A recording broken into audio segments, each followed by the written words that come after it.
आणि एवढ्याशा कारणासाठी तुम्ही बनाना कंपनी विरुद्ध बातमी द्यायची म्हणताय? बॅलन्स कट करणं, नको त्या रिंगटोन पाठवणं, हे सगळं त्यांचे उद्योग.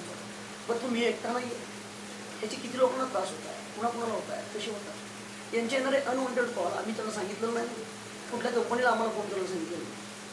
आम्हाला फक्त हवं होतं एक नेटवर्क, पण हे देतात ढेर साऱ्या स्कीम, नको ते अनवॉन्टेड कॉल. माणूस उत्सुकतेनं कुठं तरी कॉल बघायला जातो आणि अचानक त्याचा ॲक्सिडेंट होऊन जातो. काय असतं तो अनवॉन्टेड कॉल. माझी बायको आहे त्यातून आणि त्याचा ॲक्सिडेंट झाला तर त्या अनवॉन्टेड कॉल आणि अचानक माझा फोन वाजला. मला वाटलं कुणीतरी माझ्या सांत्वनासाठी फोन केलेला असतं, पण नाही, माझी चेष्टा करायला की काय साल्यांनी एक सुंदरसं गाणं त्याच्यावर ऐकवलं आणि बरोबर बोलताय, ए विडू हे गाणं म्हणताय क्या रिंगटोन सटखट छिट आणि तो फोन जर फेकून गेला ना तरी साले तू वाचतेच.